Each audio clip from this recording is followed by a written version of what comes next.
welcome to Telling the Tale. It's the podcast where we go through every single Telltale video game. I'm your host, Mitchell Farley Wolf, and I'm joined, as per always, by Dustin Cornelius Jackson. How's it going, Dustin? It's going dandy. I just took a big gulp of water. Yeah, I don't believe you. You want to hear? Yep. I'll do a big gulp right on the podcast. Do it right now. It wasn't as loud as like I was prepping for, but it was it was definitely deep enough. It was visceral. Yeah. So this week we're going to be talking about Minecraft Story Mode Season 2, Episode 5, Above and Beyond, released on December 19th, 2017, directed by Mark Drost, designed by Stephen McManus, Matt Almer, Andrew Baker, Mandy Beninav, Michael McCormick, and Juan Vaca, and written by Adam Miller, Meredith Ainsworth, Doug Lieblich, and Nicole Martinez. We're getting back to the really long credits. I guess it makes sense for the last episode of the season. Does it? Like, I would have assumed that at least the number of people it takes to make an episode would stay relatively constant episode to episode. Right, I don't know. Maybe people wanted to get their thumbs in that pie. Yeah, that's typically how game dev works. The boss comes around with a big pie and says, anyone who gets your thumb in this pie gets to work on the last episode. And they said, oh, thank you. I wanted to do more. Here's my big thumb. Dustin, this was Hello? The final episode of Minecraft Story Mode. Ever, yeah. In a way that is pretty definitive. Yeah. What did you think of it? I thought it ended in a fairly cool place, and I have here on my notes, my very last note is actually pretty emotional about this ending. I think Minecraft Story Mode is a silly place for silly people. And, like, more than anything else, it's a silly place. Right. And the fact that they got here at the end over a 13-episode arc, a 3-arc story with which they spent those episodes, and here at the end of the 3rd arc of Minecraft Story Mode, it actually became something like this, is kind of incredible, right? Right. No, I agree. Yeah. Yeah, I don't think it's the best ending to a Telltale series we've gotten. No. No, I mean, I think of Tales from the Borderlands. I think of, like, all 3 finales to Walking Dead that we've played so far. Well, the main seasons, at least. Probably not Michonne, even though Michonne was still strong. Yeah. I would put them above this in terms of, like, delivering a very concise and powerful and punchy ending. But like, this had me feeling a kind of similar way to when like a well-made sitcom ends, and these characters who had become friends over the course of 6-7 years, just watching them on TV over the course of like over 100 episodes or something, all go their separate ways. This feels like that. Yeah. Which is weird for like a Telltale game that doesn't feel like the kind of thing that happens. Even in Sam & Max, which I think is the time where it kind of got closest to that over the course of 16 episodes. Mm-hmm. I like Sam & Max's story and world more than this, but like, it doesn't really do that. It's focused on other things. This is just a cozy place now. Yeah, I totally get what you mean. Yeah, you'd want to cuddle up in it were it not for the fact that every single object in the world has a hard right edge, so it would not be good to cuddle on. But it would not be very comfy. No, it would not. Well, I think part of the reason of that is Sam & Max. If Sam & Max doesn't ever get another Telltale game again, it's not like you're never going to get more Sam & Max adventures. But Minecraft is just so not Minecraft Story Mode. This is it for Minecraft Story Mode, I believe. I mean, it's possible. I don't want to say it's impossible. Someone could come along and say, no, we have the license now. We're going to continue from here. But I don't think that's very likely, considering they haven't even put the first 2 seasons back up to buy yet. Yeah, after Minecraft Story Mode, there also came Minecraft Dungeons and Minecraft Legends, which are 2 other Minecraft spin-off games of their own, with like other not base Minecraft game mechanics. Mm-hmm. And both of them are much closer in tone and spirit to actual Minecraft than this is. Yeah. Like, I haven't played them, but that's basically the gist I got. I played Dungeons a little bit. Was it fun? Yeah, it's pretty fun. Good. It was fun enough. Yeah, it was it seemed like do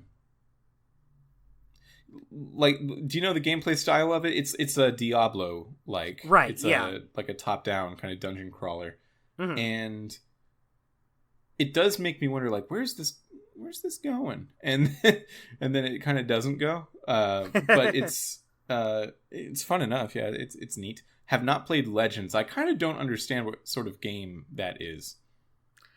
Legends. Yeah, I know I've seen it, but I couldn't tell you what it is. Yeah, maybe we're getting into complete speculation, Terry. Maybe it's a tower defense. I posit. Maybe it is a Muso game. Or like a dating simulator. Yeah, maybe it's a dating simulator. Maybe it's like a dating stimulator. Wouldn't that be just too nutty? Too crazy. Yeah, I wonder if there's anything in those 2 games at all that reference anything in Minecraft Story Mode. Yeah, because I kind of think about how, like, Reese from Tales from the Borderlands, he went on to become, like, a big character that they ruined in Borderlands. Yeah, yeah. It turns out that they apparently completely ruined Reese's character, either in Borderlands 3, which we know he's in, but I don't know what his character is in that game, or at least in New Tales from the Borderlands, which he's definitely in and sucks within. Yeah, that bums me out. Yeah, I mean, there's so many games out there that feel like they're part of a series, but like you don't need to engage with them in that way. Right. You can, and I'm not even saying like they're bad if you do, but like Final Fantasy VII has this whole collection of related games to it now. Remakes and sequels and movie spin-offs and prequels and spin-off other things. But you could also just play Final Fantasy VII, and you have everything that made it to mainstream culture. Mm-hmm. You can just ignore all the rest of it. Yeah, I guess Borderlands is pretty different because Tales from the Borderlands is not the game that actually impacted the public the most. But I still think you could just play Tales from the Borderlands and have a great time. Yeah, it's pretty divorced from the rest of the series except for stuff like Handsome Jack. But even then, I never played a Borderlands before it, and I was totally fine. Yeah, even with Handsome Jack, that's like one of those things. Like if you watch the first Star Wars movie, there's a lot that they introduce, like, oh, the Jedi, they fought in the Clone Wars. This is Darth Vader. He works for the Emperor. And you don't see any of that stuff, but they just kind of introduce those concepts and move past them. Yeah, just something for you to latch onto and say, okay, this is how it is. Got it. Yeah, Handsome Jack in Tales from the Borderlands could just be that. Like, the idea that this character always was only going to be presented as a hologram in Reese's mind is not true, but like you could experience the game that way and it would be fine. Yeah, totally. Yeah. Meanwhile, I think that if you don't know what Minecraft is and then you play Minecraft Story Mode, you'll at least be pretty confused. Yeah. Like, well, the good thing about that is Minecraft's it's pretty easy to grasp, so even if you haven't played Minecraft, if you at least know a little bit about it, you can get the gist pretty easily. Yeah, and it's ubiquitous at this point where like you see some Minecraft characters like punch a tree until it turns into wood, and then you arrange the wood into a order on a box, and then it makes another thing. And if you see a gif of that, you get it enough, and most of the whole game is just extrapolated. Well, if this happens, what about this thing? And like you get it. Yeah. Yeah. So all of that to say, the fact that 13 episodes came out of that concept and produced a pretty lovable cast of characters by the end, where I was really caring about what Jesse did next.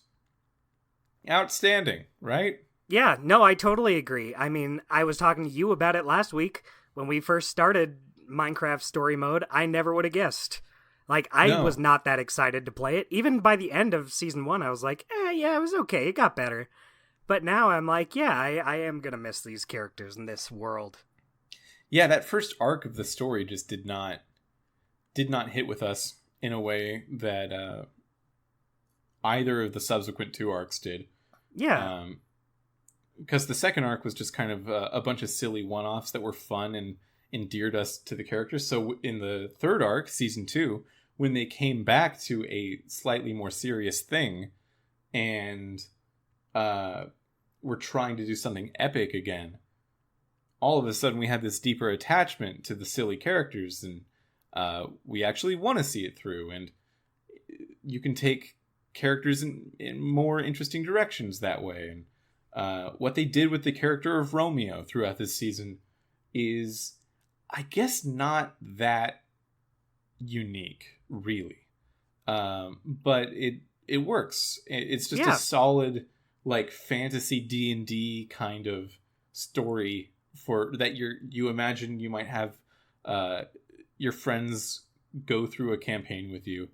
Like I was thinking about this, the story of this season as like, what if we did this campaign with our D&D group, Dustin, which is like I was DMing and Dustin was there, and like we had 4 other players. What if we did this season with the admin? I feel like it's really within our, like, what kind of things we do with D&D.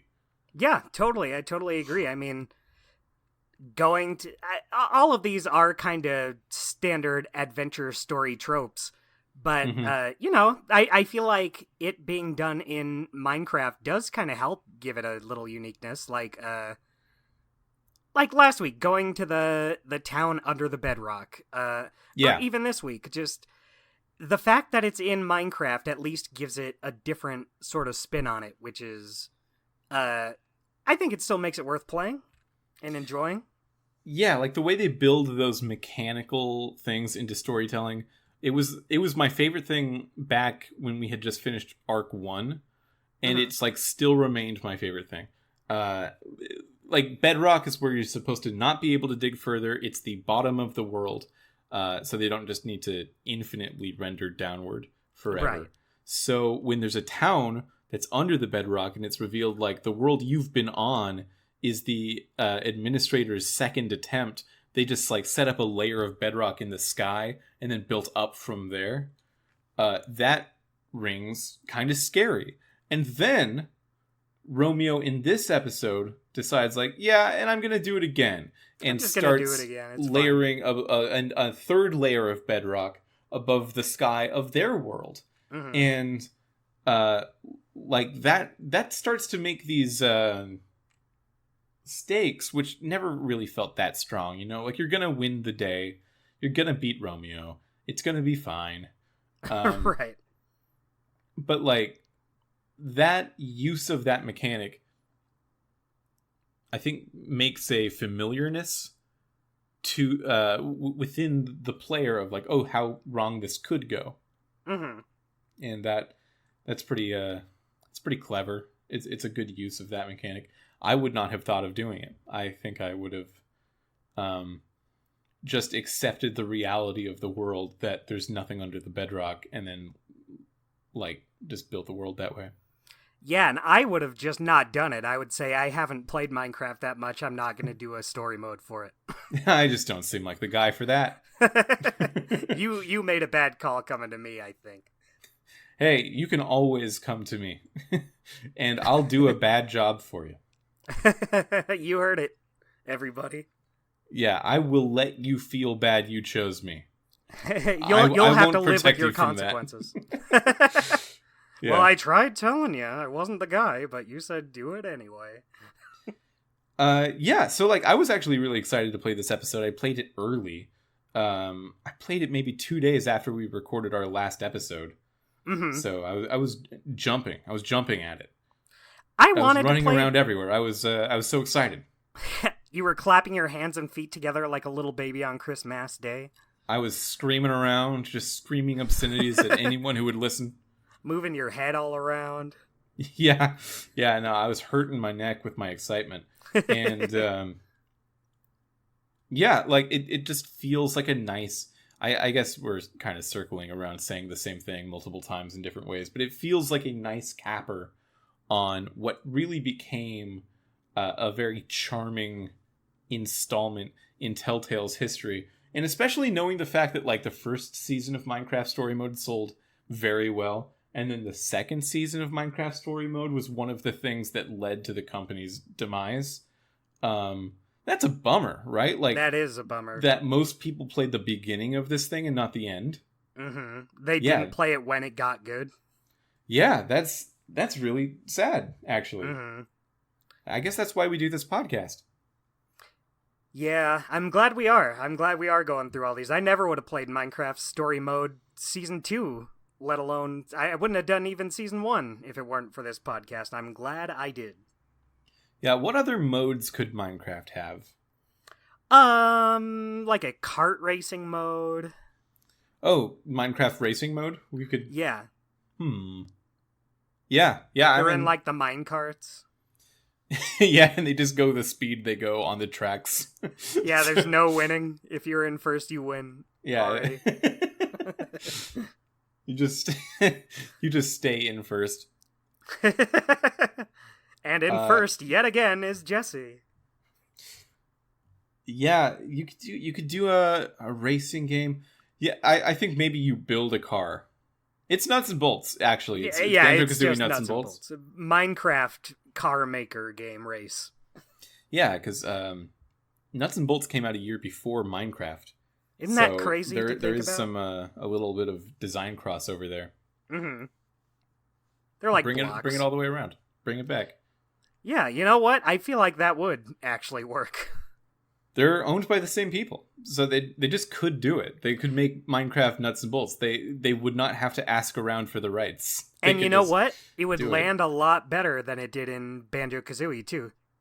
I think the world is ready for more experimental games in general. And yeah, I don't think there's any kind of expectation of, oh, the Minecraft spin-off they did next should have been this other thing. Yeah. So, yeah. Yeah, perfect. Yeah. Okay. We've been talking about the episode, but do you want to talk about the episode? I'd love to talk about the episode instead of talking about the episode. Yeah. I have a feeling that other languages on Earth could have said that sentence better than English. Aliens probably could have said that better. Yeah, because I feel like I actually did as good of a job as English let me do. But we use the word about in numerous different ways. Yeah, I thought it was good. Okay. Yeah, you liked the episode. I liked it, yeah. I didn't like it as much as last week's, but I feel like last week's kind of raised the bar pretty high for Minecraft Story Mode. And this one was still good, but, you know, because you have to take out Romeo, it's just focused more on the, like, intense situations. The getting to the top of the tower, putting a stop to him. You're not going to get stuff like... well, I mean, you kind of get some little sentimental moments with, like, the ending or talking with Romeo. But, you know, I just really like that scene with Petra in the last episode, and that's just not what this episode's focused on. But what this episode is focused on, I did enjoy. Yeah, there was a thing that kind of surprised me throughout this episode with the use of Fred. So, listeners, remember Fred was one of the admins, the third admin, the only one who's no longer alive because Romeo killed him, and that was like the first major power play from Romeo against his friends and against the rest of the world to become the only admin. Right. Yeah, so Romeo killed Fred, and Zara saw it, and that was like what spun off Zara to being in such a bad mood around him and hating him. That'll do it, I think. Yeah, it will do it. I kind of thought in the back of my head that like all of the elements for a classic Shakespearean misunderstanding were in place for Romeo to not mean to kill Fred or to not actually kill Fred, and something else happened. But Zara saw it in a way that made her think he just like unleashed at Fred. And then like that started this cascade of misunderstandings until they were enemies. But they did not do that. Romeo did in fact just kill Fred, and there's a fight with Romeo at the end of the episode where they're like going to different locations you've seen throughout all the previous episodes, and at one point like Romeo sees Fred again during this time. I think like the hologram of him, and he freaks out and he's like, no, not him, I don't want to see him, he's like shaken. He's really falling apart. And it was at that point I realized, they're not going to do a switch him up on this. Romeo just killed Fred, and he can't even handle it. And that became I think that is like a very mature and responsible way to take that story of like, no, some people are like this, and you can't, like, if you find that kind of behavior, i.e. murder, intolerable, then he can't be redeemed.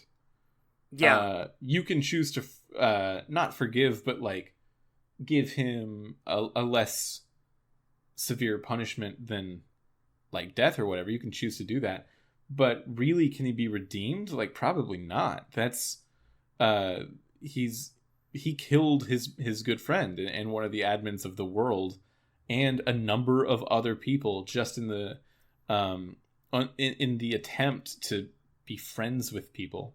Yeah.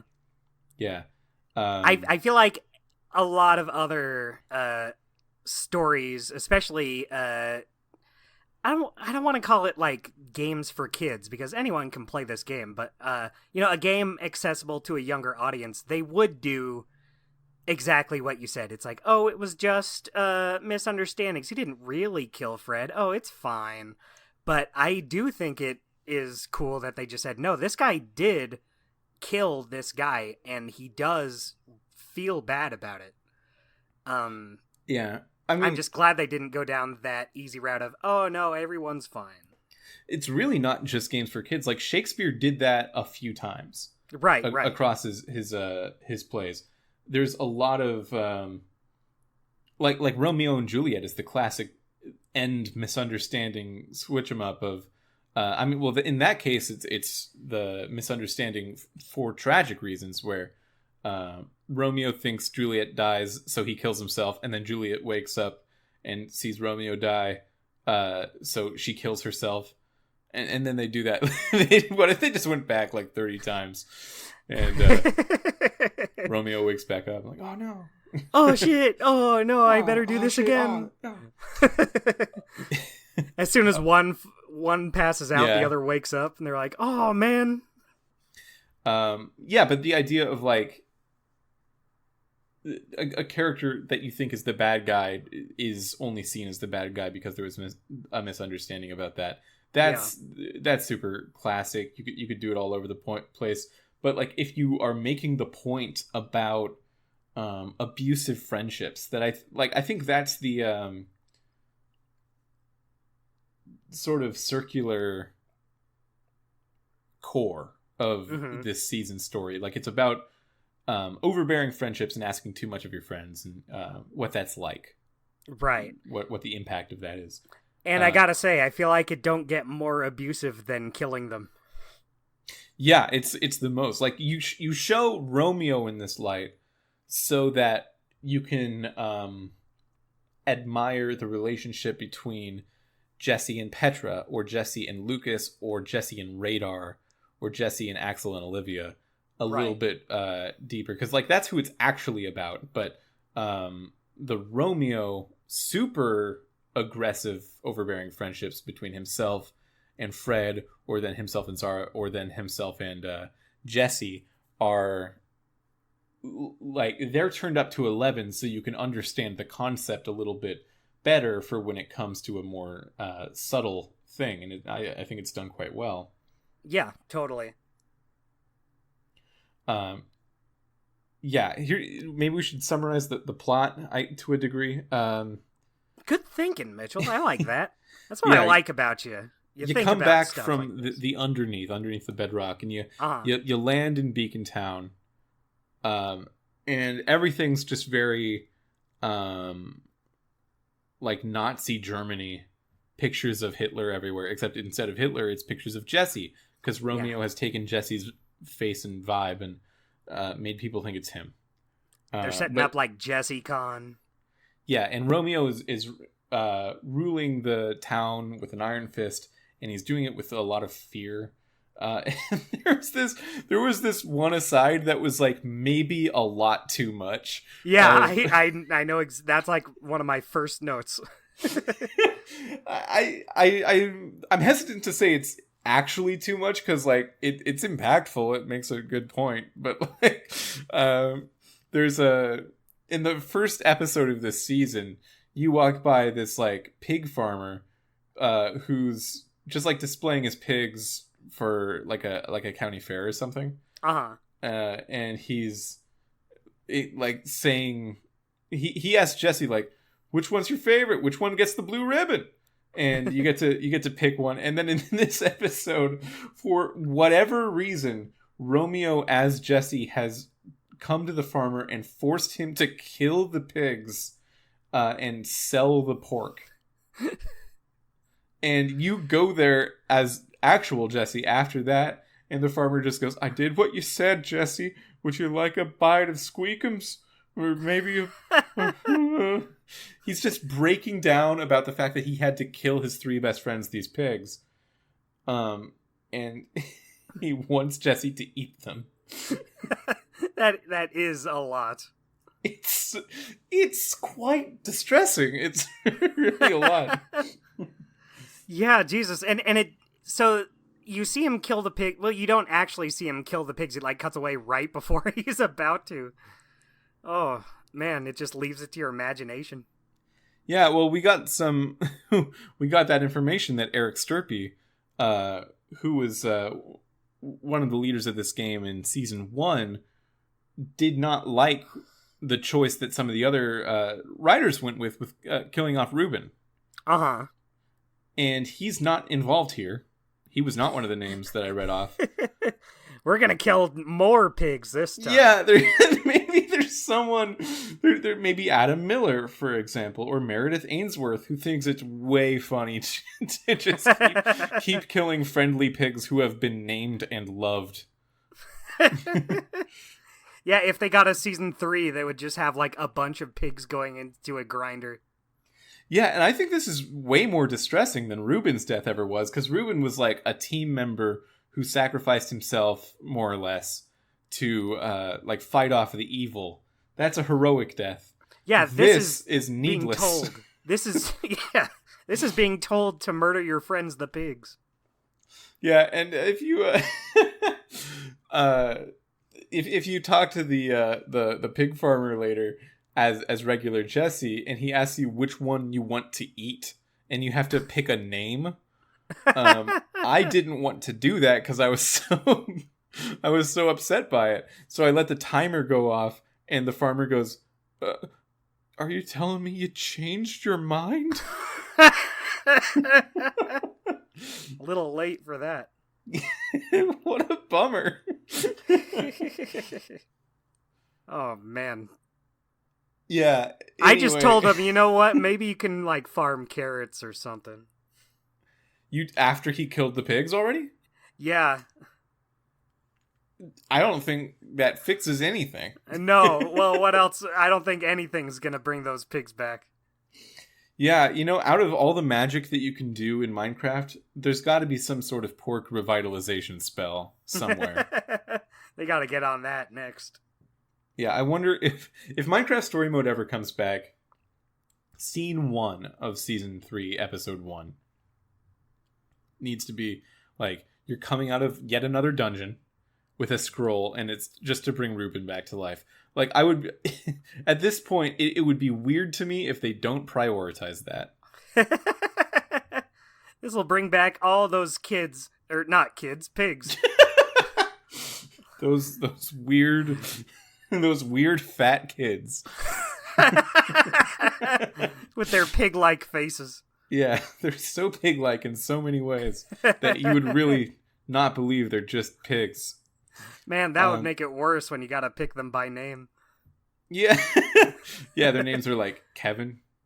Johnny Pork Fingers. Yeah, I don't know. I had to come up with a name like that. Would we have X'd that down in the writer's room, or is that just too funny? I think that might have been a little step It's too a far. lot. Yeah, how do we massage that a little bit without getting rid of it? Because I don't want to get rid of that. If someone pitched that to me, I'd be like, whoa, I don't know what we do with it. You bet that's going in the episode. It's going in the episode, but like, why are you the way that you are? What made you come to that decision? I recently pitched something to my team that everyone was like, dude, what? And I was like, oh, are we not? Okay. Sorry, I misread the room. Yeah, I mean, that's basically what I said. I thought we were all on the same page. I thought it would be funny. You think that's sad to you? Okay, oops. Guess I couldn't have been more wrong. Good. Yeah, that is on me.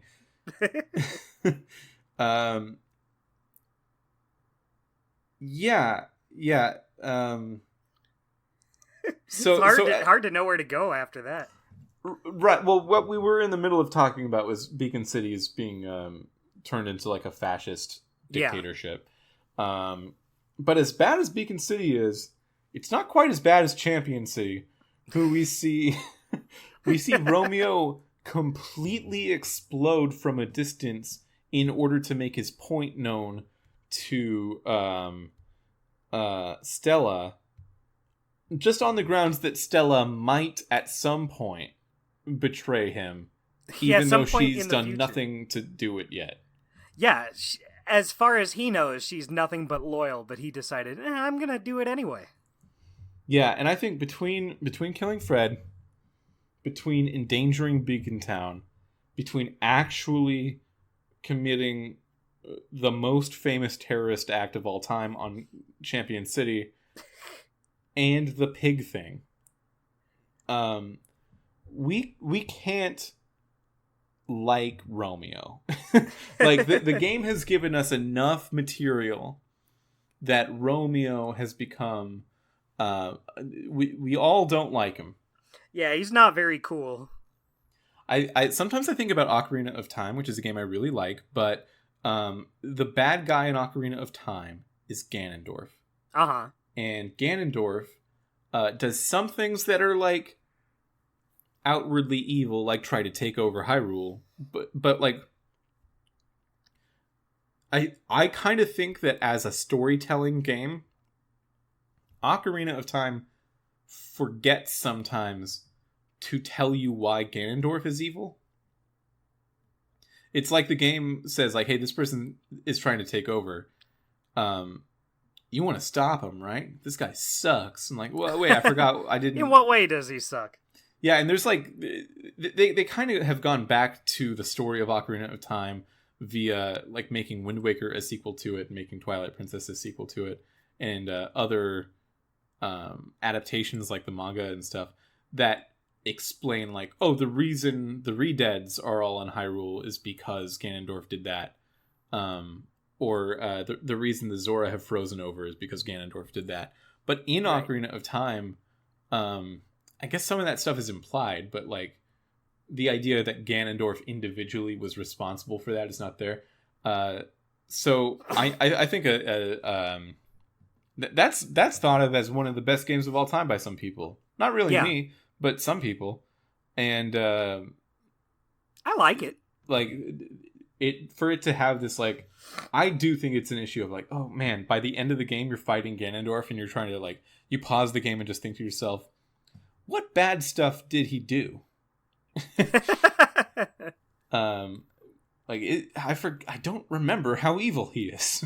I feel like that's a little bit of a catch up with Romeo. I have not forgotten a single bad thing he's done. Remember the pigs? I remember the pigs. You know what? I think that is why you need to keep the pigs in the game. It's just such a easy to remember. Like, oh, this fucking guy. This guy is not very cool, I think. Mm-hmm. Yeah, that is interesting. Just doing a better job of like showing the motivations of your villain and why they should be stopped. Yeah, because like usually in epics like that, the villains are villains because they are trying to do or have done one specific thing. Like in Banjo-Kazooie, which came out at around the same time as Ocarina of Time. Grunty has one thing she's trying to do and it's bad. Yeah. So you don't need to think of like, well, what are all the things Grunty's done that are bad? Like, even though there is kind of a trivia question about that, it's more like just remember this one thing she's doing, and you want that to stop. Yeah, you want to save your sister. Yeah, and that's it. With Romeo, it's kind of a combination of those, and more so. Like they have not skimped on reasons to think Romeo is evil. Good for them. So what you're saying is Minecraft Story Mode Season 2 is better than Ocarina of Time. And Banjo-Kazooie. Yeah, it's combined even is, I guess, what I'm saying. Yeah, I mean, I think we're all in agreement. So you go around snooping around the town. You find out that Axel and Olivia have come back. I didn't expect that. I didn't either. I thought they were just, like, written out after the first episode. I was happy to see them, even though they haven't had, like, a huge presence in the story. Yeah, and like with what they were doing with Petra as a character, it makes sense that Axel and Olivia wouldn't come back. Like, I thought the point there was people are like growing out of Petra's life, and you see this as a bystander, right? So like Axel and Olivia not being there would kind of thematically tie the end of the story together. But Axel and Olivia are here, and they still kind of just don't have time for Petra. Which I guess also makes sense. It's saying, you know, they are still gonna be friends. So I'm assuming that they would be there. But, you know, it's also Jesse also probably just could have made them come. He's like, hey, you guys are Jesse's, my friends. Get your asses over here. So I had a question for you, Dustin, and I don't know if maybe you had the same playthrough as me. I don't know what was different. But did it seem to you like this game was surprising in how little it used Lucas after teeing up to use Lucas a lot? Yes, because wasn't the last episode like setting up having Lucas at the end too? Was he in the next time on? Like, I know they did it a couple times. Yeah, I think he was in like 2 of them. Yeah, and then he is here in this episode, but he's not like a major player. He's like always just kind of a supporting character off to the side. Yeah, he helps you out, but like at the very end of the episode, you go above that second layer of bedrock, and like Lucas gets trapped right below it, and he's like, no, you guys go on without me, you're good. And then he's just not there. Yeah, he doesn't come back until after the day is saved. Yeah, I wonder if there's a way that like Lucas comes with you if you play it differently, but I kind of just don't think so. Yeah, it didn't feel like it to me, but who knows? Yeah, like maybe because we both said in the end of the 4th episode that we would be with Petra if she goes on an adventure. We're not staying behind in Beacon Town. Mm-hmm. Maybe if we said that, we would have Lucas instead of Petra. I mean, that's kind of That is my guess, but I just don't think there's a lot of Lucas here. Yeah, no, I agree. I Yeah. have a feeling it just would have played out the same either way. Yeah. Just because Lucas wasn't even in the last episode at all, was he? Again, just the post Yeah. credit. So I feel like it would be weird to then say, to have that happen, then say, oh well, that means Lucas is here with you. Yeah, but like think back to some slightly older Telltale stuff that we've already covered, like Walking Dead or Wolf Among Us. Changing what character comes with you at the end of the final battle is like a minimum expectation. Right. And one of the things that people have criticized these later Telltale games for, and we're definitely in the later Telltale era, there's less than a year after the release of this episode before the company shuts down. Too bad. Yeah, I'm just finding out about it today. Oh my god, when? Yeah. But yeah, one of the common complaints about it is that these games had become too limitly linear, and that kind of like goes against the whole choice aspect of these games. Right. But like it's obviously way harder to account for all of those branches, and they kind of in certain instances kind of just stop accounting for those branches. Yeah. So that's a bummer. I think there's really only a couple ways the end of this episode can go. It doesn't. Not all of these games need to be about choice, but it is the thing you're doing in playing them, so it should still use a big choice. Part. Yeah. Yeah. So you find out that Jesse's putting on the Jesse show to celebrate Jesse Day, and by Jesse I mean Romeo as Jesse. So you can use this opportunity to get some fireworks, which let you use wings that let you climb to the top of this mountain, which again is 100% way too much work when you can just build stairs. Yeah, you can just do that. Yeah, and you build so fast. Maybe they would have been more noticeable if they did it that way. Do it on the opposite side of the building from the Jesse show. Yeah. I don't know. It's maybe it would make too much noise. Maybe someone would notice, someone in the back going like, hey, what's that? Maybe it's just easier to be like, okay, I will fly up there, and then the fireworks will give me a boost and also kind of make it look more inconspicuous. Because we gotta sneak in there, or else Romeo's really gonna be on our ass. Yeah. So you do sneak in there. You're almost stopped by the Ocelots, the new Ocelots. Lucas has founded a group of locals, some of which were from the original Ocelots, but also Stampy Cat and Stacy Plays are in there now. Nell is there. Nell is in the Ocelots, yeah. Did you get her in trouble?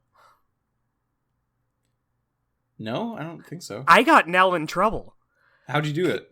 So I go up to Nell, and she's like, "Oh, Jesse, dude, hey, I put up the new statue like you wanted. You know, I kind of like the old one, but you know, whatever."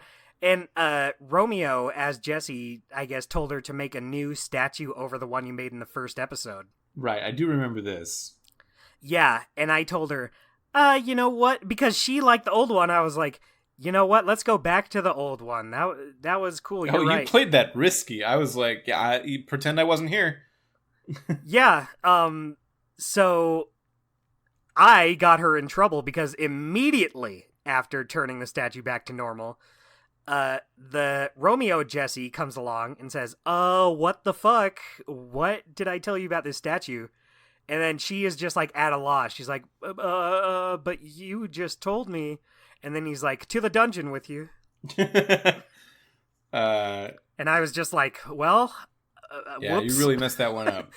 Yeah, but what happened with you? Because it sounds like she joins the Ocelots anyway.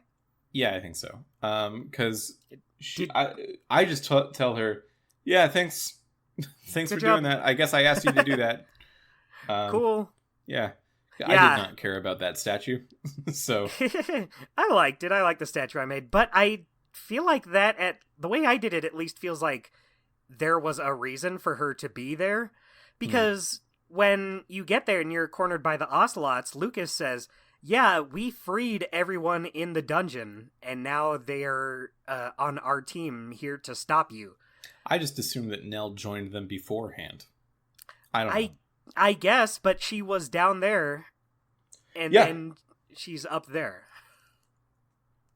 Yeah, I don't know. Okay. That's fine.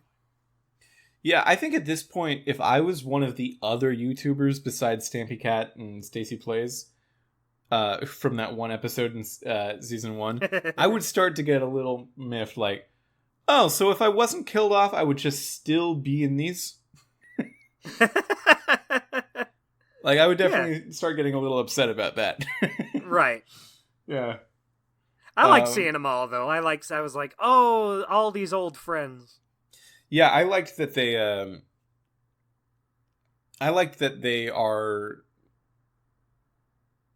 well, like, they don't just bring back all the YouTubers because it would be fair or fun or whatever.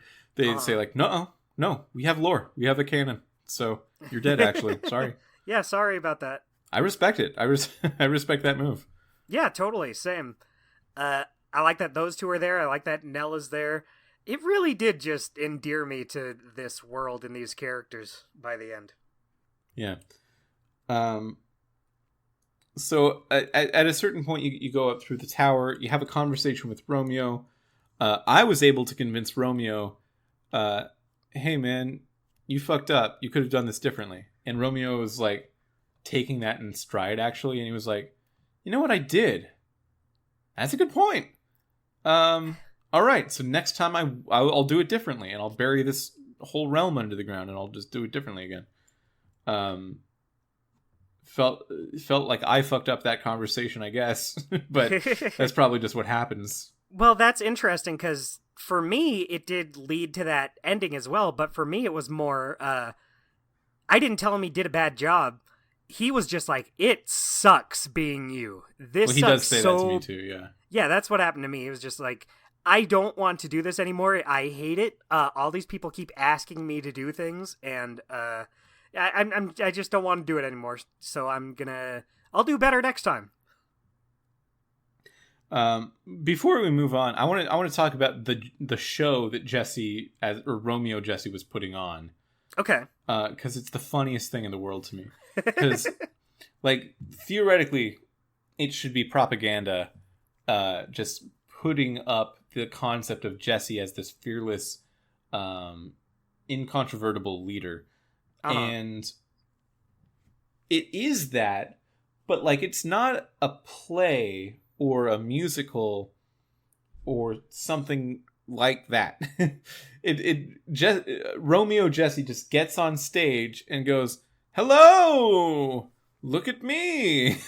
Maybe I'll say some words. I'll fly around a bit." Yeah, I'll sort of zigzag in the air. To describe this as a show is a great generosity. There's no plan for what he was doing once he got on stage. Everyone watch. Yeah, and like Axel and Olivia, that's why he brought in Axel and Olivia, just to like be friends and to say he's friends with them. Uh-huh. Because that's the thing he wants, friendship. Yeah. So like they're on stage, and at one point to distract him, Olivia goes, "Wait, why don't we talk a bit more about how we're such good friends?" And he loves that. And it's just sort of talking, like, on stage.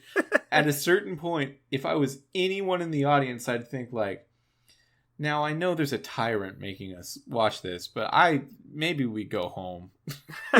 This show I don't think is great or very well thought out. It just doesn't have legs, this show. How much longer can they keep talking this guy up? Yeah, I'm starting to not believe it. Yeah, but then so Romeo tries to bury the realm. You follow him into the terminal, which is this, like, I guess it's a representation of the back end of Minecraft, Mm-hmm. where you can change some stuff. Like you can do admin stuff. Right. And Terminal space. this is where you use the password #potato451. Mm-hmm. Did you fuck it up? No, but I thought I would. I did. I got the wrong one. Yeah, so the 451 part corresponds to putting a stack of 4 blocks, 5 blocks, and 1 block right next to each other. That's simple enough, I get it. If you ask for a potato to put a potato into a slot, because you think that's what it is, it gives you 2 potatoes, a poison potato and a regular potato. And spoiler, I guess, #potato451 indicates somehow, in a way I don't understand, a poison potato, not a regular potato. Yeah. And like the regular potato, it just summons some parrots, right? Yeah. They say parrot protocol. Okay, that's the password for parrot related shenanigans. The thing that actually turns off admin powers, which I feel like is very significant to be so closely related to something else, is with a poison potato. I don't understand how hashtag means poison. I don't know. I guess it's just like, oh, this means like an off potato. Like there's a hashtag before this. That means it's not just potato. It's #potato. So that's like Romeo's little clue is like it's not just the potato you're thinking of. Wait, but that's not what hashtag means anywhere.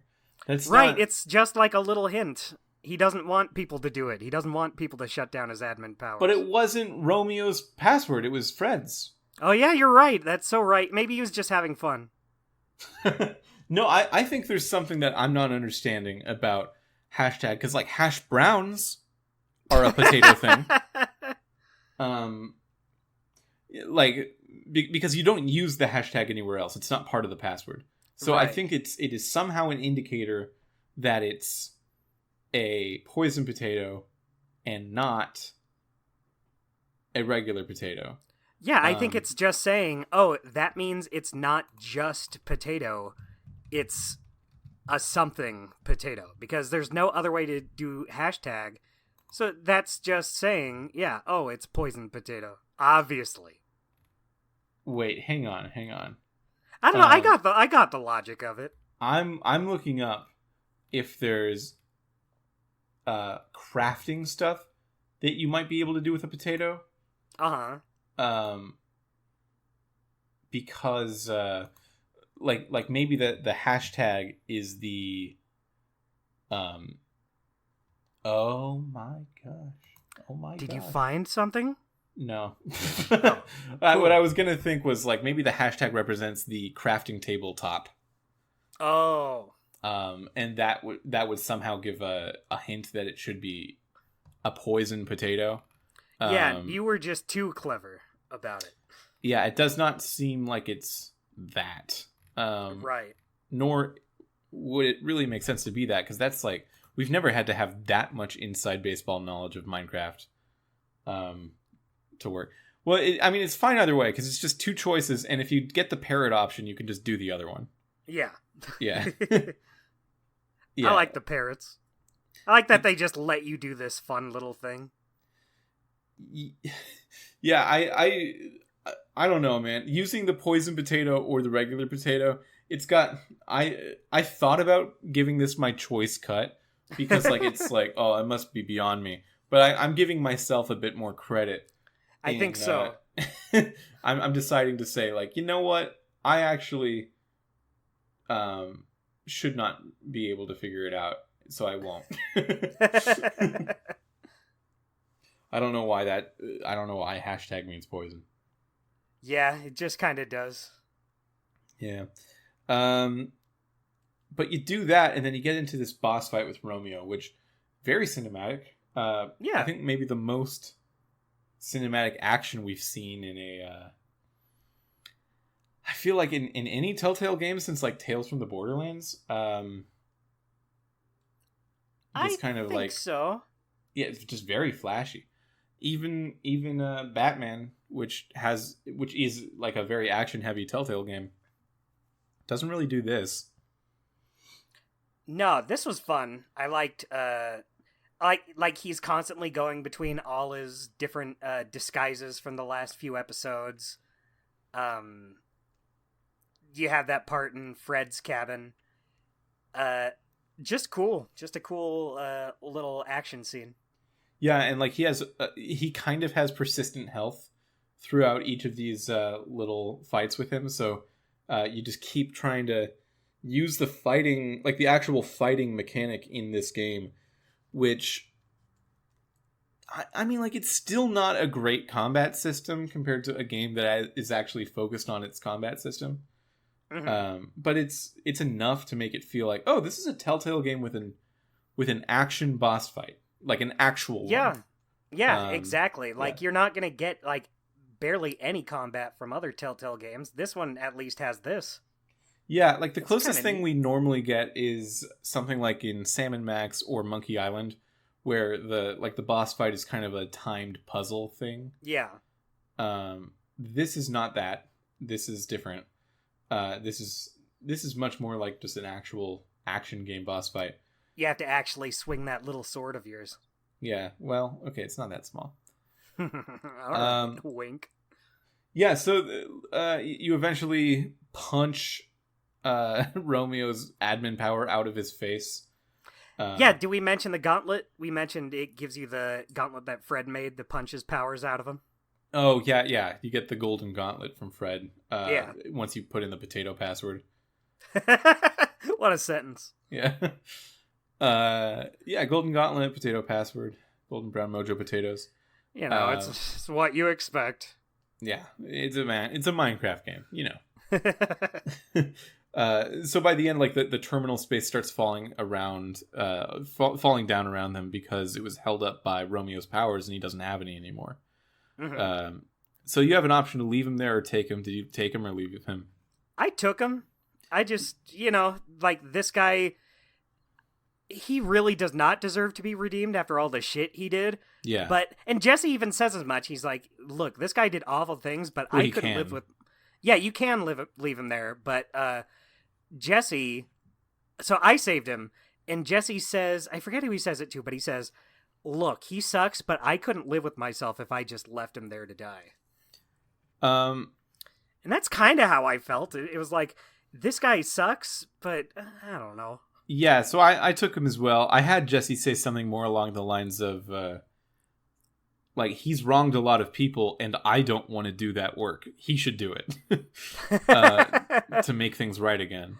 I got other shit to do. Yeah, so I mean, I feel like that's a bit of obfuscating Jesse's true feelings about it, but it's kind of true. Yeah, like that he's got to do a lot of community service. Yeah, I ain't gonna be fixing Champion City. I'll tell you that much. Yeah, do you think he has to put it back one block at a time? Well, he should be able to... Yeah, it might take him like 2 whole seconds to do that. Yeah, well, I was going to say, because he's lost his admin power, but then I remembered how fast everyone can just build everything. Yeah, he might need to mash that A button for a couple seconds. That could take... That's going to wipe him out. He might have to do it in 2 sessions. Right? Oh, man. Yeah. No, thank you. Yeah, so I didn't leave him there. The idea of leaving him there is interesting. Just the fact that you can choose to do that. Like, in other Telltale games, you're able to do stuff like that. Like, I always think back to The Wolf Among Us being able to rip the crooked man's head off. Like, these Telltale games give you that option to be that kind of person. But it's interesting that they can in a game more... Like, this, I don't want to say this is a children's Telltale game, but it's a Telltale game actually made for... Yeah, I guess it is. Yeah. But just the fact that a Telltale game for kids will give you the option to be like, no, he just has to die here, sorry. I love the option to rip the crooked man's head off.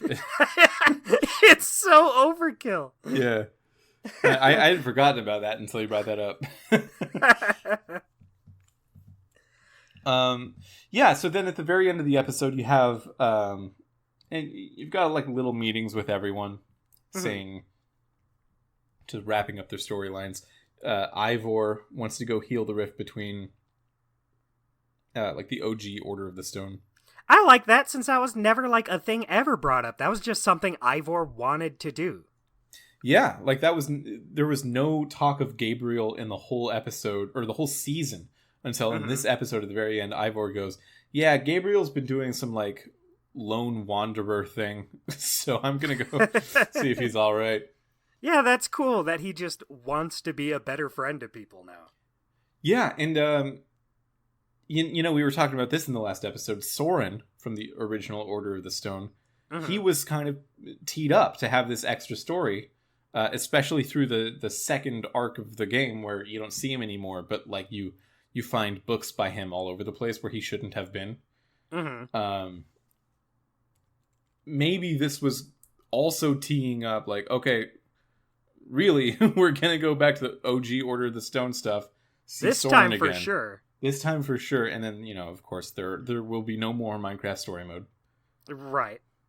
Unless the movie is Minecraft movie mode. Movie mode. They should call it that. Yeah, do you think Ruben's going to be in the movie? I don't even know what to expect from the movie now. Ruben could be in there. Yeah, it's just weird to me. If it was going to follow Minecraft story mode, don't you think they would have just... Because here we've been kind of discussing like, oh, they could just put Steve in Jesse's place and it would be fine.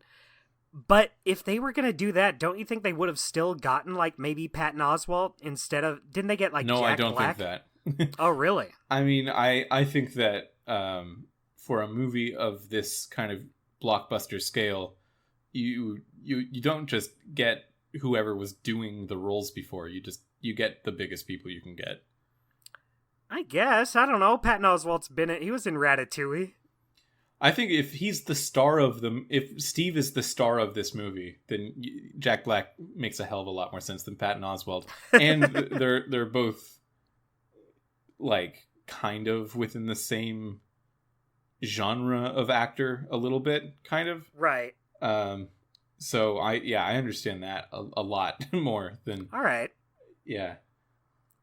I mean, there's other actors all over the place. Like with The Last of Us, it's Pedro Pascal as Joel, even though Troy Baker is like an actor. True. In fact, Troy Baker is in the show, but as like a much smaller character. Right. Yeah. Yeah, I just don't think it would be Patton Oswalt because the reason I think that is because also, it's live action. Yeah, I was about to say. If it was still animated, then yes, it would have been Patton Oswalt. I guess I was just rejecting the concept of live action Minecraft the movie. Yeah, I still don't know how to reckon with that myself. Yeah, I still don't know if Jack Black would... Like, I'm down to see how it works, but I don't know. Yeah, I'm ready for this movie to be about as Minecraft as the 1993 Mario Brothers movie is Mario. Which is to say, like, there's not references. not a whole lot, just kind of. Yeah, there's a table in there. Yeah, I recognize the spikes on Bowser's wall. So. But yeah, so you saved the day. Is that where we were at? Yeah, you saved the day. There's a choice, the big ending choice of whether or not you want to own up to what you told Petra before. And she kind of gives you an out. She says, like, hey, listen, I know that you said that in the heat of the moment. You don't have to make good on that if you want to. And yeah, Lucas she doesn't want to Radar, force you to do it. Yeah, and like going with her, because she's going on an adventure. Uh-huh. She just is on her own. But Lucas and Radar, on the other hand, are like, hey, we're trying to run Beacon Town. We really need you here because you are like a good person and you protect people, and this is a higher calling, maybe. Mm-hmm. But Dustin, I yes. feel like we got the closest possible confirmation that I was right about what we talked about last episode. I know what you're gonna bring up. Do you? Was it the big fucking heart in the background? Yep. Yeah. So like the cinematography behind this choice is that if you pan to the left, you see Lucas and Radar and the town, and if you pan to the right, you see Petra like on the road. But in the process of panning to the right, you like pan over this heart statue, this big obnoxious like heart statue that has been there the whole season. Right. It's been there the whole time. And it's been there for no purpose whatsoever. You can walk by it and comment on it and think like, huh, nice. No, I don't think you even can. Jesse does not have lines about it. Because I remember seeing it in the first episode of the season, and Jesse doesn't say anything about it. But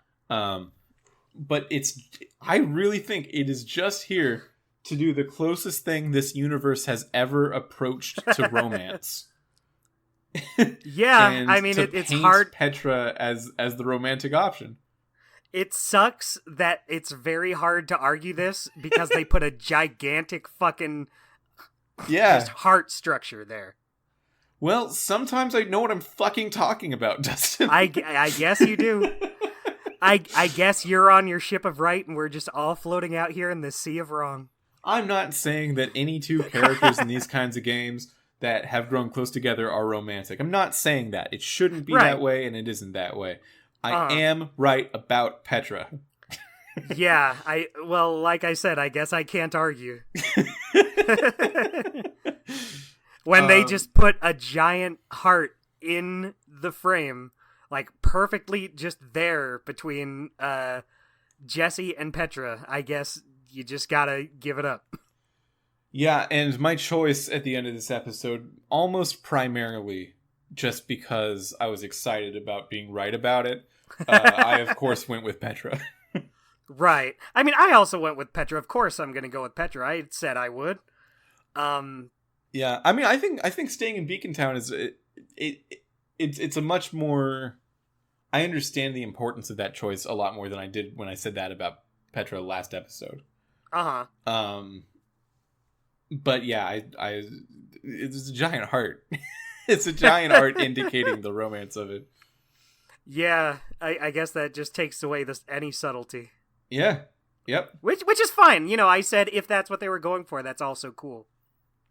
Yeah, I think it's just all they can do in a universe that does not have relationships. Yeah, you just gotta hope that you put a big heart in the background. Yeah, I really racked my brain after we talked about that. Like, was there any, like, mother or husband or, like, aunt even anywhere? Something that implied that there are relationships in this realm? Was there any proof of sex anywhere? No. No. In fact... There was an egg-laying chicken, and the only thing it could not produce is other chickens. Yeah, the like one to thing really it could drill not down. do is procreate. Yeah, really drill down on the idea that everyone who has ever existed has just done it the whole time. Yeah, they've just been there. Yeah. I mean, that explains a lot about like how the Order of the Stone are like this old lore of the world, but they're all just kind of current people as well. Yeah, they're still around. Yeah, that's because there's never any new people. Well, that does seem weird though, because then what would make them the Ancient One? Wouldn't everyone be Ancient Ones, like from the long time ago? Like Jesse would have been like, oh yeah, I remember then when I was also alive.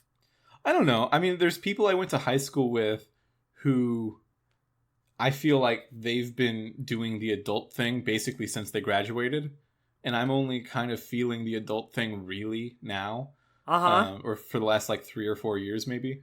And then other people I graduated from high school with who are still definitely not doing the adult thing yet. Mm-hmm. So maybe the Order of the Stone were just really proactive compared to everyone else. Yeah, I don't know if that's the same as living forever, though. I don't know if they... No, they don't live forever, because you can die. Right, but I mean, like... They have lived around forever up until now. Yeah. I don't think it's forever. I think it's like... we talked about this when we were doing like the first arc of season 1. I estimated like 40 years. This whole universe has been around for like 40 years or so. Right. I just also feel like it still does not add up now in this way. Yeah. Well, hang on. Think about this. Okay. The admin created everything, so there are no ancient things. Like there's temples that look ancient because the admin designed them to be gifts to Jesse. True. Maybe the admins just make people when they want. Yeah, I think so. Yeah. Maybe there is no procreating in Minecraft. Maybe there's no procreating in Minecraft because of the feeling of scorn that Romeo got from his friends. Ooh, you think it influenced the tone of the world? Yeah, I think that the feelings that Romeo had when he created creation influenced what he was creating. Okay. Think about that. So he just created everyone to be good friends. Completely smooth down there. Okay. Like an M&M. Right. Like how the M&Ms are all sex-crazed maniacs, as we can tell from their commercials, but have no way of acting on it. Do you think it, like, comes out of their shells like a dog? I have a video to send you after this recording. I don't like that was your answer at all. That sucked, and I'm not sure of what's to come. No, it's fine. It's good, actually. There's a bit at the end where Axel asks, "Hey, is this the last time we're gonna all be together?" And I was like, "Yeah, it is actually." Yeah, you don't know this, Axel, but it actually is going to be.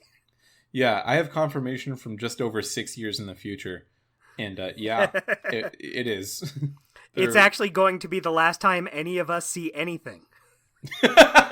Yeah, it's gonna feel like your eyes close in just a moment. And it's more than just your eyes. It's the whole reality closing around you. Yeah, it's going to be permanent darkness and nothing forever after this. Yeah, Romeo just wanted to be in charge. We, as people who have finished Minecraft Story Mode, have destroyed the universe.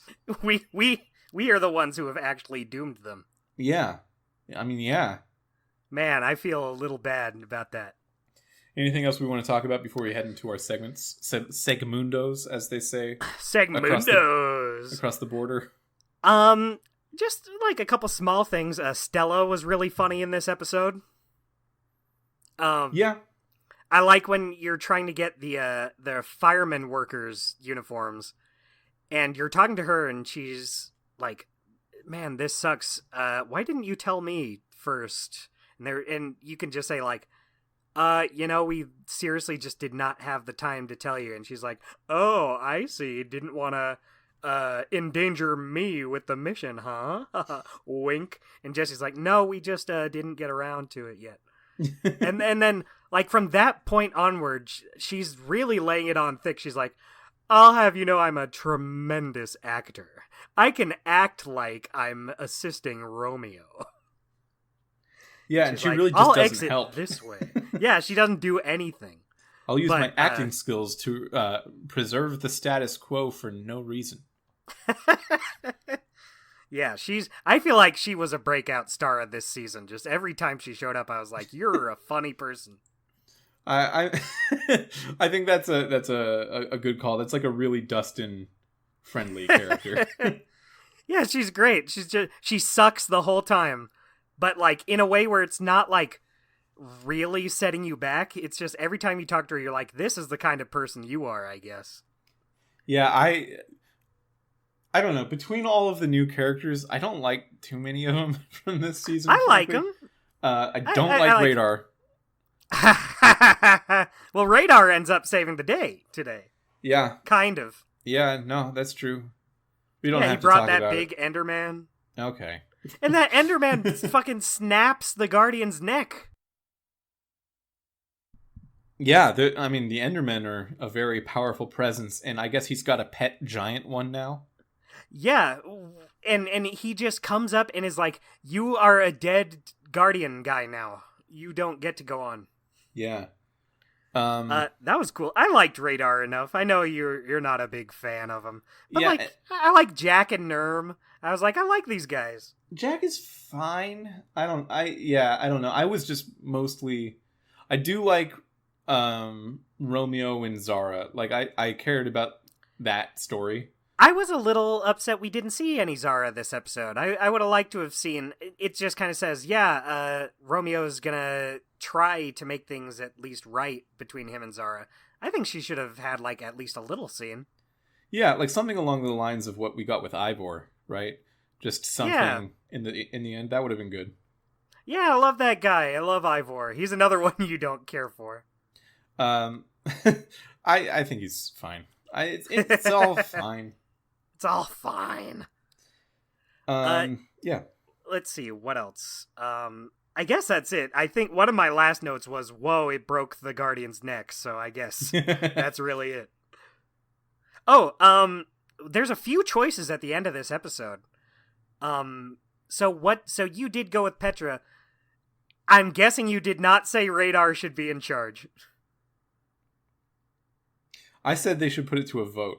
Yeah, I thought I had a feeling. And I trusted the citizens of Beacon Town to make a good call. I gave it to Radar. I said, you know what? You've proved yourself these last couple episodes. You do it. I mean, even if I liked Radar, I would say they should put it to a vote. That's... Right. Yeah. I get that. Yeah, I had to think about it a little bit, but then I just thought, you know what? I think you can do this. This is you're probably better suited to running a town than you are saving a day in a big adventure anyway. How shitty is this to Lucas stands? Just waiting for, like, why is it the choice between a vote and Radar and not, like, Lucas and Chaos? Yeah. Lucas probably would have been a better leader. Yeah, I mean, if that's what the question was about, I would have just said Lucas. Yeah, that wasn't one of the options. Clearly Lucas should run this town. Maybe he didn't want to. Yeah, I don't think that's true. He constantly is organizing. He put the Ocelots together in this episode in order to right what was wrong, even against his friend Jesse. Like, he's right. Constantly and without fail demonstrating that he is the right guy for leading this kind of thing. But for some reason the game's like, no, what if it's this stupid guy? What if it's this dummy instead? What if the question is, are you strong enough to be okay with that? And I guess I'm not. I guess I'm a weakling because he kind of sucks.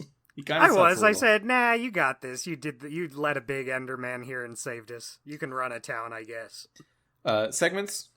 Yeah, let's do segmundos. My weekly guy's Jesse. Nice. It's definitely the first time that's ever been true. Yeah, I feel like Jesse's a good pick.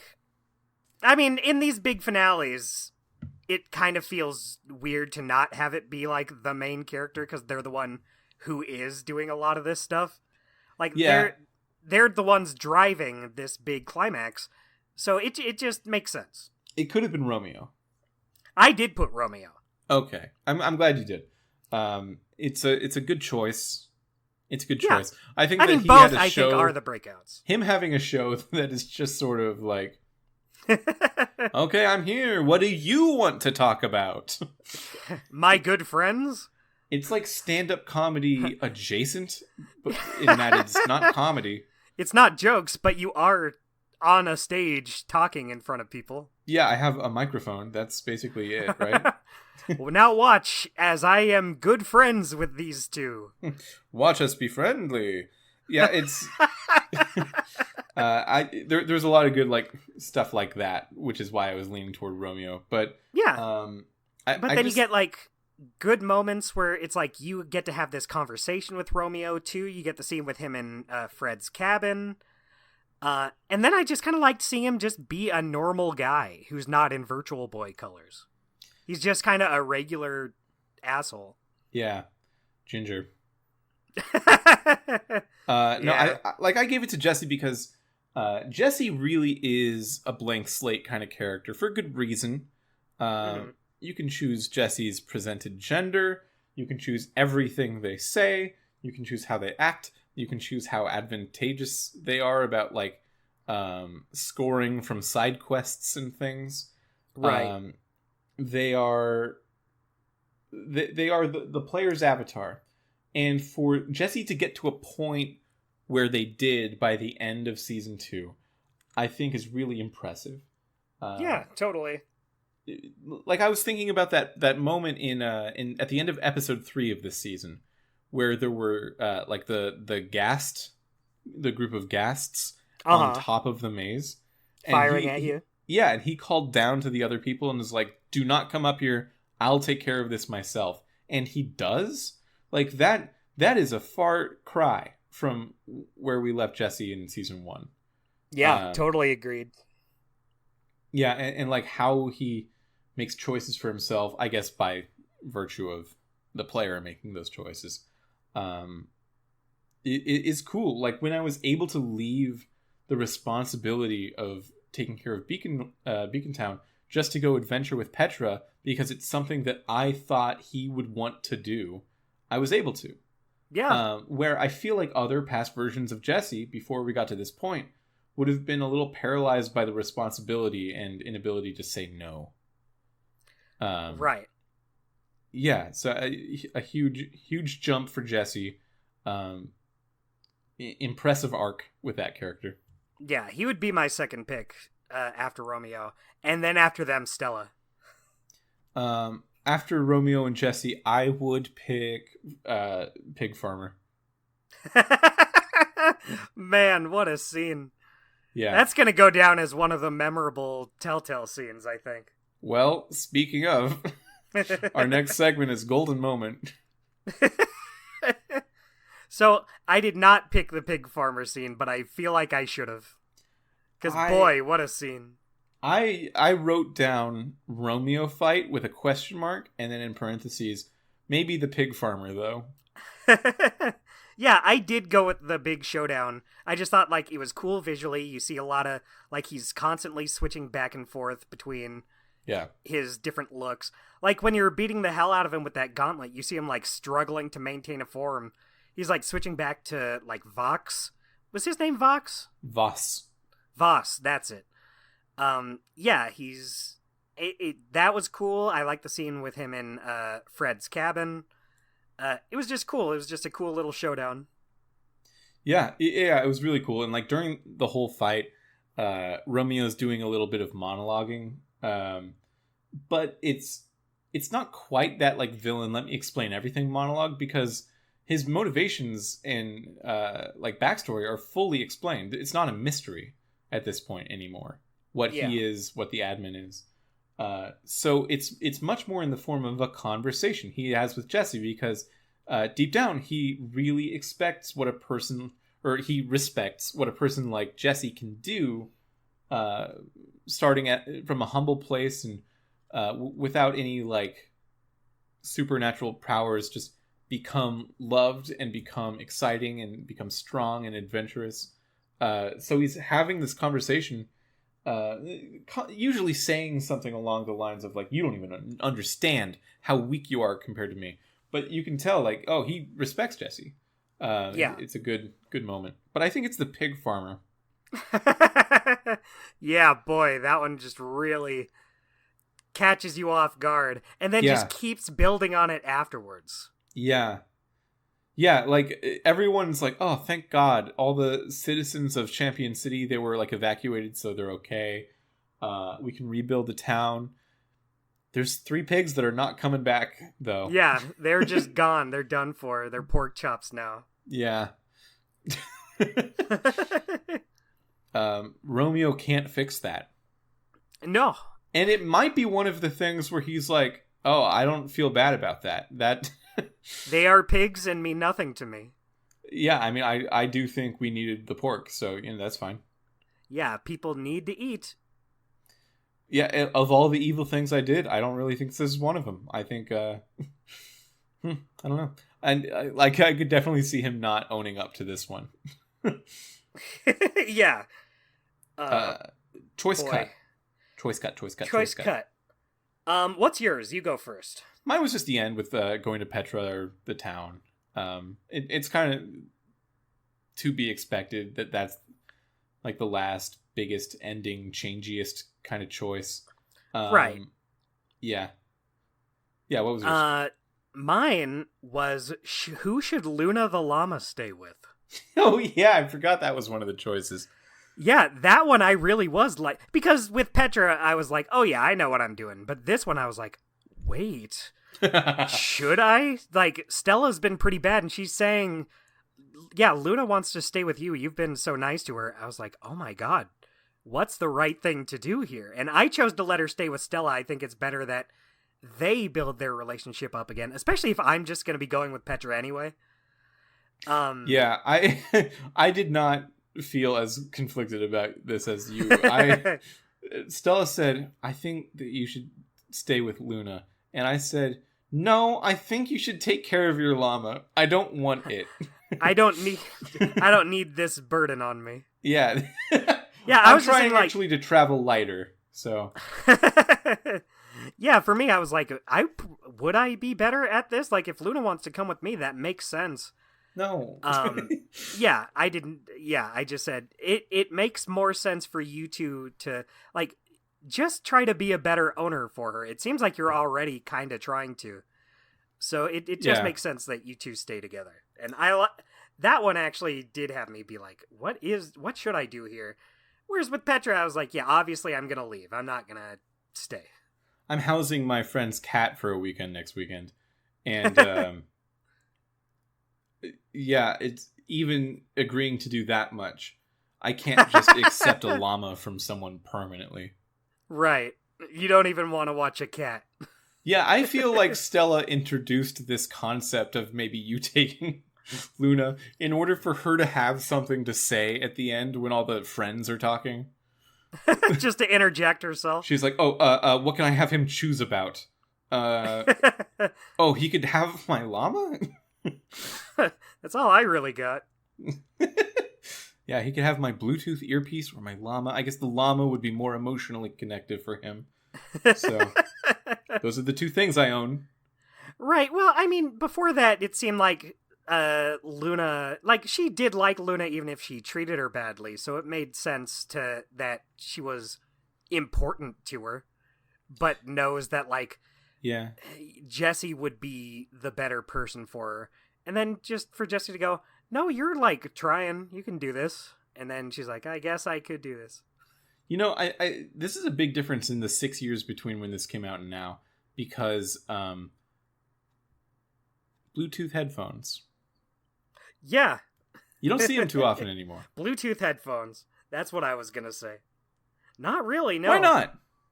I don't know. That's a little discussion. I mean, you have, like, earbuds. You have earbuds now. If anything, those are bigger than ever. Yeah, I guess it's the same. It's the way it looks is not the same. But yeah, maybe people just use the earbuds instead. Do they have microphones on them? I assume they just like hold their phone up to their face. You see, that feels like a step back. It does feel like a step back. But I guess we're just going back. Yeah, I guess we just all agreed to do something worse. Let's just do it this way. We had a solution for this, and we're not using it anymore. Huh? Maybe it's just because I don't know. Maybe the Bluetooth headset. I don't know. Maybe you just already have the phone. Maybe you don't need a microphone connected to the earbuds. That'll look silly if you walk around and you're listening to your music on your phone with that.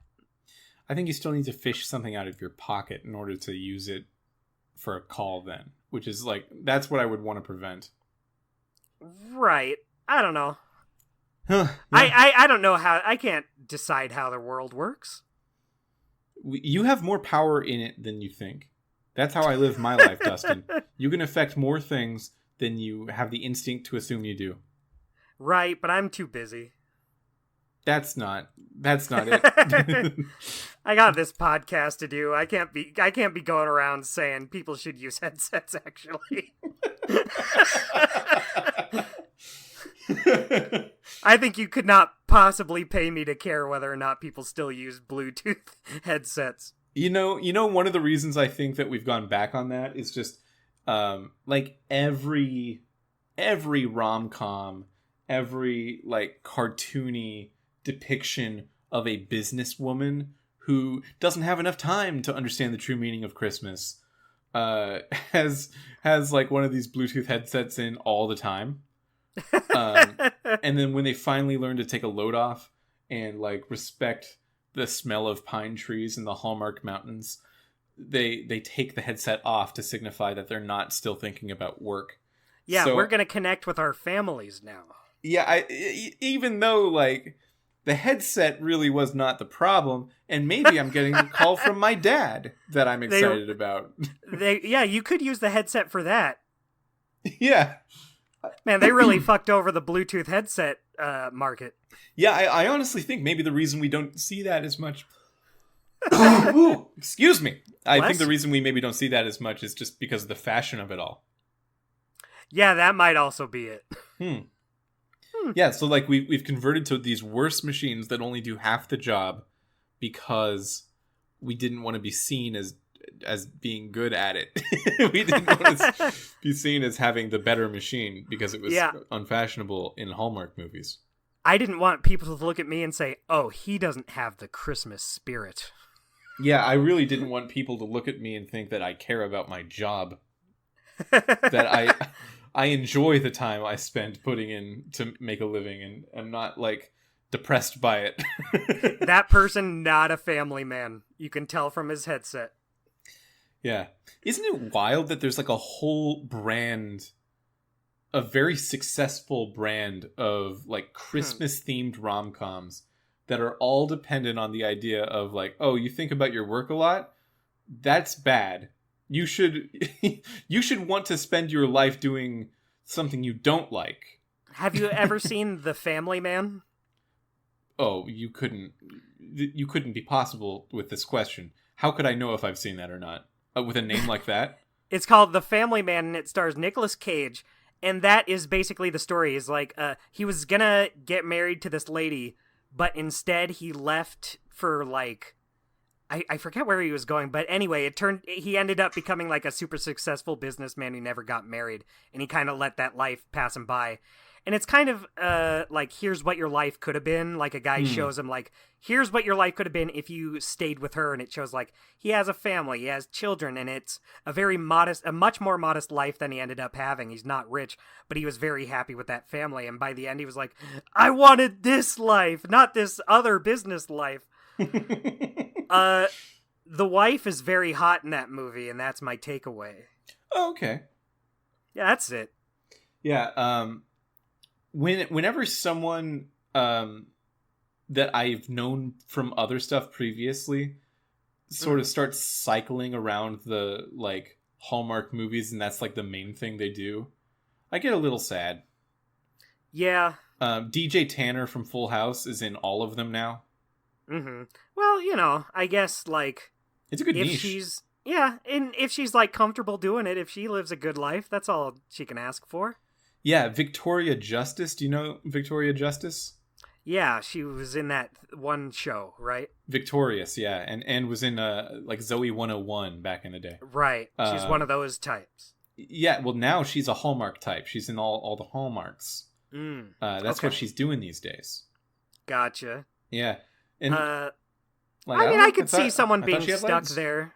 I could see someone being stuck there and not being happy with it, but you know, you never know. Case by case basis. Well, that's been Minecraft Story Mode Season 2, Episode 5, Above and Beyond. Well, I have one more thing to say. Oh, you want to go above and beyond? I want to go above and beyond, above and beyond. Okay, let's do that.